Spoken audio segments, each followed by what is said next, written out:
वो अपनी तलाकशुदा प्रेमिका को इतना ज़्यादा चाहता था कि उसको पाने के लिए वो बाज़ार में जाता है और एक धंधा करने वाली बेहद ज़्यादा खूबसूरत लड़की को पैसे देता है, उससे बोलता है कि मैं तुम्हारे साथ संबंध बनाना चाहता हूँ। उसको अपने साथ एक सुनसान जगह पर लेकर पहुँचता है। लड़की को लगता है कि शायद अभी उसके साथ संबंध बनाएगा, लेकिन वो उस लड़की के साथ संबंध नहीं बनाता, बल्कि उसको ज़मीन पर गिराकर उसके गले को काट कर अलग कर देता है। उस धंधे वाली लड़की की बलि दे देता है सिर्फ अपनी तलाकशुदा प्रेमिका को पाने के लिए, और उसके कटे हुए सर को लेकर पहुंचता है अपनी प्रेमिका के घर पर।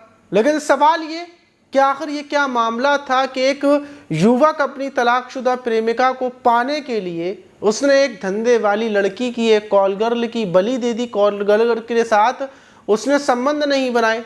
आखिर ये पूरी कहानी क्या थी?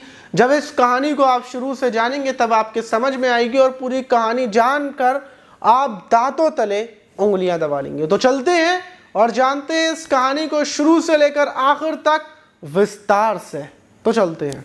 तो दोस्तों, मेरा नाम माज है। उम्मीद है कि आप सब अच्छे होंगे, सुरक्षित होंगे। और इससे पहले वाली वीडियोस में आप लोगों ने जितने भी ढेर सारे प्यारे प्यारे कमेंट्स किए थे, उनको कमेंट्स को मैंने पढ़ा था, उनका जवाब दिया था। अगर आप अपने कमेंट्स को नहीं सुन पाए हैं तो इससे पहले वाली वीडियोस के आखिर में मैंने सारे लोगों के कमेंट्स को पढ़ा है, तो जाकर सुन लें। और अगर फिलहाल में किसी का कोई सवाल हो तो जल्दी से नीचे जाकर कमेंट्स कर दें या अपना नाम लिख दें। आप कब से मेरी वीडियोस को देख रहे हैं, आपको हमारी वीडियोस कैसी लगती हैं, तो मैं उस कमेंट्स को भी पढ़ूंगा वीडियो के आखिर में।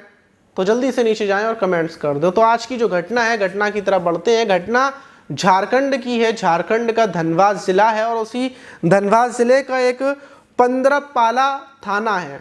उसी थाने के अंदर 29 अगस्त की सुबह लगभग 7 बजे का टाइम था कि थाने का फ़ोन खनखनाता है। जो पुलिस वाले थे उस फ़ोन को उठाते हैं, क्योंकि अभी सुबह के 7 बज रहे थे। फ़ोन उठाते ही दूसरी तरफ से एक शख्स बोलता है कि सर, ये जो यहाँ पर जो मेरे ये दास टोला गाँव है जो इस थाने के पड़ता है, वहीं पर रहने वाले 2 युवकों ने एक लड़की की हत्या कर दी है और लाश को ठिकाने लगा दिया है। अब पुलिस जब ये सुनती है तो पुलिस वाले फ़ौरन फ़ोन कट जाता है। पुलिस वाले दोबारा फ़ोन करते हैं तो फ़ोन स्विच ऑफ हो जाता है। पुलिस वालों को लगता है कि शायद कोई शराब के नशे में होगा या फिर पुलिस को पागल बना रहा है, तो इसलिए ज़्यादा ध्यान नहीं देती, क्योंकि गांव के लोग हैं, ज़्यादातर शराब पीकर थाने वगैरह में फ़ोन कर देते हैं। आपने भी कई सारी वीडियोज़ देखी होंगी। तो अब ये बात ख़त्म हो जाती है। 29 अगस्त पूरी गुजर जाती है, लेकिन उसके बाद पुलिस के पास कोई फ़ोन नहीं आता। लेकिन जैसे ही 30 अगस्त लगती है तो पुलिस के पास फ़ोन आता है कि जो दास टोला गाँव है, वहाँ पर एक घर के अंदर एक कटा हुआ सर पन्नी के अंदर मिला है, वो एक लड़की का है। और पुलिस ये सुनते ही दास टोला जो गाँव है वहाँ पर पहुँचती है, तो एक घर के अंदर वहाँ पर एक पॉलीथिन में कटा हुआ सर था। और जो घर के लोग थे वो बोलते हैं कि सर, जो ये कटा हुआ सर है, इसको शायद कोई फेंक कर गया है, और कोई यहाँ पर रात के टाइम फेंक कर चला गया है। पुलिस वहाँ से निकलती है कि दूसरी तरफ पुलिस को पता चलता है कि एक फ़ोटो सोशल मीडिया पर डाला जा रहा है, और एक युवक की आईडी से पुलिस अब फ़ौरन ट्रैक करने पर लग जाती है, क्योंकि वो फ़ोटो जो था वो वही फ़ोटो था जो कटा हुआ सर का था। मतलब ज़रूर कातिल ने फ़ोटो पहले खींचा है और फिर कटे हुए सर को इस घर में फेंका है। पुलिस अब सोशल मीडिया पर उस युवक को ढूंढने में लगी थी कि जिस इंसान ने इस फ़ोटो को वायरल किया है। वहीं तीसरी तरफ जो इस्लामपुर गांव है, इस्लामपुर गांव के अंदर एक गड्ढा सा है, वहाँ से कुछ लोगों को बदबू सी लगती है, और वहाँ देखते हैं कि एक धड़ पड़ा हुआ है लड़की का, उसके शरीर पर एक भी कपड़ा नहीं है। 30 अगस्त को तीनों खबरें पुलिस को एक साथ मिलती हैं। पुलिस आनन फानन में तीनों तरफ जाती है, लेकिन पुलिस की जो नज़र थी वो सोशल मीडिया के अकाउंट पर थी, जिस अकाउंट से फ़ोटो को वायरल किया गया था। और कुछ ही देर के बाद जो 30 अगस्त की रात में ही 30 अगस्त को एक युवक को पुलिस गिरफ्तार कर लेती है, जिसका नाम कल्लू था, जिसको कल्लू बोलते थे, लेकिन नाम उसका इरफान था। उसको गिरफ्तार कर लिया जाता है। वो बैग लेकर जा रहा था और उसी के फ़ोन से उस फोटो को अपलोड किया गया था। जो कटा हुआ सर था उसको अपलोड किया गया था। जाहिर सी बात है कि धड़ इस्लामपुर में मिला है और दासटूला के एक घर में कटा हुआ सर मिला है। और उससे पहले जिस नंबर से पुलिस के पास कॉल आई थी, पुलिस ने उसको भी ट्रैक कर लिया था और ये नंबर कल्लू का था। सब कुछ कल्लू ने किया था, ये जो प्लानिंग थी कल्लू ने की थी। लेकिन सवाल ये था कि कल्लू ने कटे हुए सर का फोटो क्यों डाला और जिस लड़की की हत्या की वो लड़की कौन है, कल्लू ने ये सब कुछ क्यों किया। पुलिस के दिमाग में काफ़ी सवाल थे। पुलिस जब कल्लू से पूछताछ करती है तो कल्लू बताता है कि मेरी उम्र 41 साल है और मैं इस्लामपुर का रहने वाला हूँ, लेकिन मैं जो होर्डिंग वगैरह होती है इसका काम करता हूँ। लेकिन आज से कुछ साल पहले से ही, लगभग कोरोना काल से पहले से, मेरी प्रेम कहानी एक महिला के साथ चल रही थी। मैं भी शादीशुदा था, लेकिन मेरी पत्नी मुझे छोड़कर चली गई। उसके बाद मेरी प्रेम कहानी एक महिला से चल रही थी जो दास टोला में रहती है, लेकिन उसका तलाक हो गया और तलाक होने के बाद वो अपने परिवार के साथ आ गई। मैं उसके घर पर आता जाता था। जिस घर में आपको कटा हुआ सर मिला था उस घर पर मेरा आना जाना था, और वहीं आने जाने पर कोरोना काल के बाद मेरी प्रेमिका से विवाद हो जाता है और उसके परिवार के लोगों को पता चल जाती है कि मुझसे प्रेम कहानी चल रही है। तो उसके परिवार के लोग मेरे घर में आना जाना बंद करवा देते हैं और फिर लड़ाई झगड़ा होता है। अब मेरी प्रेमिका से पूरे तरीके से मेरे संबंध ख़त्म हो चुके थे। मेरी प्रेमिका से कोई बातचीत नहीं होती थी। अब मैं उससे बातचीत करने की तमाम कोशिश कर रहा था, और कोशिश ये करता था कि एक कागज़ पे मैं ख़त लिखता था, लेटर, क्योंकि मेरे प्रेमिका का नंबर तो था नहीं, और रात के टाइम मैं उसको दीवार से फेंक देता था उसके घर में कि प्रेमिका उठा ले, मेरे पास फ़ोन कर ले।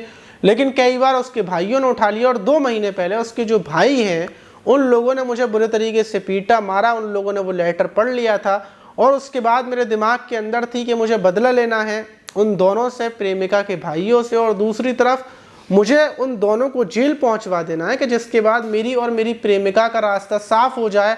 मैं अपनी प्रेमिका से बात भी कर लिया करूँगा। तो इसीलिए मैं प्लानिंग को सोच रहा था, और मैंने अपने जो साले हैं दोनों, मतलब मेरी प्रेमिका के जो भाई हैं, उनको फंसाने के लिए मेरे दिमाग में एक आइडिया आया। और 28 अगस्त की रात मैं ये रंगा टांडा जो पूजा पंडाल है वहाँ पर एक चाय की टपरी है, वहाँ पर मैं पहुँचा। मुझे पता चला था कि वहाँ पर एक खूबसूरत सी लड़की है जो जिस्म का धंधा करती है। उसको पैसे दे दो तो वो साथ में चल देती है, और मैं उसको कुछ पैसे देता हूँ और उससे बोलता हूँ कि मेरे साथ चल, मैं अपने घर पर लेकर जाऊँगा, वहाँ पर तेरे साथ संबंध बनाऊँगा और जितने पैसे तू मांगेगी मैं तुझे दे दूँगा। अब वो लड़की तैयार हो जाती है। मैं उसको अपने साथ 28 अगस्त की रात लगभग 10 से 11 बजे का टाइम था, अपनी बाइक से मैं उसको लेकर रामपुर के पास पंपू तालाब है वहाँ पर लेकर मैं उसको पहुँचता हूँ। लेकिन जैसे ही मैं रुकता हूँ उसको और पैसे देने के लिए, तो मैं देखता हूँ कि मेरा पर्स गायब है। मैं फ़ौरन घबरा जाता हूँ और अपने पर्स को इधर उधर ढूंढने लगता हूँ, और उसके साथ जिस रास्ते से मैं जंगल की तरफ उतरा था उस रास्ते पर मैं उस पर्स को ढूंढ रहा था कि अचानक से मेरा हाथ उस लड़की के दुपट्टे से टकराता है, और मैं देखता हूँ कि दुपट्टे में कुछ पैसे बंधे हुए हैं। फ़ौरन मुझे लगता है कि शायद इसने मेरे पर्स से पैसे निकाल कर अपने दुपट्टे में बांध लिए और पर्स फेंक दिया है। मैं गुस्सा करता हूँ, उससे बोलता हूँ कि दुपट्टा खोल कर दिखा, और जो कॉल गर्ल थी वो दुपट्टा खोलती है, उसमें नोट निकलते हैं। वो बोलती है कि मेरे पैसे हैं, लेकिन वो पैसे उसके नहीं थे, वो पैसे मेरे थे, क्योंकि उसमें जो 3 नोट थे वो 786 के थे और वो तीनों नोट मेरे थे। मैं उससे पैसे छीनता हूँ, लेकिन मुझे उसके साथ कुछ और करना था। तो मैं उससे बोलता हूँ कि ज़रा तू यहाँ पर बैठ, मैं कुछ पैसे अपने घर से ले आता हूँ, ये पैसे नहीं बल्कि इसके बदले तुझे और पैसे दे दूंगा। लेकिन मैंने उसको ये बात इस वजह से बोली थी क्योंकि मेरे पास कोई हथियार नहीं था उसको मारने के लिए। तो मैं अपने घर पहुँचता हूँ बाइक से, फ़ौरन बाइक से घर पर से एक पैना सा बड़ा सा चाकू उठाता हूँ, कपड़े में लपेट कर लेकर आता हूँ, और फिर मैं उस कॉल गर्ल के ऊपर उस चाकू से ताबड़तोड़ हमले करता हूँ। वो वहीं पर बैठकर मेरा इंतज़ार कर रही थी।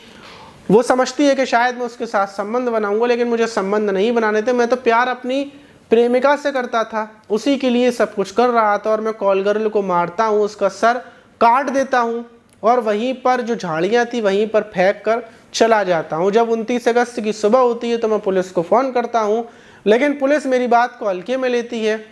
मैंने अब पुलिस को फ़ोन कर ये बताया था कि उन दोनों ने एक कॉल गर्ल की हत्या की है। मुझे लगा था कि शायद पुलिस आएगी, उन दोनों को गिरफ्तार कर लेगी उस हत्या के जुर्म में, लेकिन पुलिस ने कोई एक्शन नहीं लिया। इसलिए फिर 29 अगस्त की रात के टाइम मैं वहीं पर पहुंचा उन झाड़ियों में, और उसका कटा हुआ सर लिया, पॉलीथीन में पैक कर लाया, और फिर मैंने अपनी प्रेमिका के घर पर रात के टाइम फेंक दिया और सुबह के टाइम फ़ोटो को वायरल कर दिया। और ये यकीन था कि भाई जब कटा हुआ सर प्रेमिका के घर पर मिलेगा तो उन्हीं लोगों को गिरफ्तार किया जाएगा। लेकिन मैंने जो कॉल की थी उस नंबर की वजह से और इंस्टाग्राम पर ये फ़ोटो वगैरह डालने की वजह से पुलिस ने मुझे पकड़ लिया। मुझे इतनी जानकारी नहीं थी। अब जाहिर सी बात है पुलिस ने उसको पकड़ लिया, उसको नहीं पता था कि वो पकड़ा जाएगा, लेकिन अपनी प्रेमिका को पाने के लिए, अपना बदला पूरा करने के लिए वो इतना अंधा हो गया कि उसने एक बेकसूर कॉल गर्ल को उसी की हत्या कर डाली। अब ना उसको प्रेमिका मिली, ना उसका बदला पूरा हुआ, वो सारी ज़िंदगी जेल में रहेगा। उसके आगे पीछे उसका परिवार था, परिवार वाले रोते रहेंगे, लेकिन इंसान की सिर्फ एक गलती उसको फंसा देती है। लेकिन आपको सबसे बड़ी चीज़ मैं आपको बताता हूँ कि अगर आपसे कोई एक गलती हो जाए और अगर आप उसमें बच जाएं और बचने का मौका हो तो फ़ौरन आप पीछे हट जाएं, क्योंकि दुनिया में ढेर सारे लोग हैं, ढेर सारे ऐसे लोग हैं जिनसे आप बात कर सकते हैं। ज़रूरी नहीं है कि किसी एक के चक्कर में आप पागल रहें, अपनी ज़िंदगी को ख़त्म कर दें, किसी और को मार दें। सब कुछ बर्बाद हो जाता है किसी एक के चक्कर में। तो इसीलिए अगर किसी से आपको कोई दिक्कत है, कोई वो आपको नहीं समझ रहा है, तो उसको छोड़ दें, जाने दें, ख़त्म कर दें और अपनी ज़िंदगी में आगे बढ़ जाएं। सबसे अच्छा बेस्ट रास्ता यही है।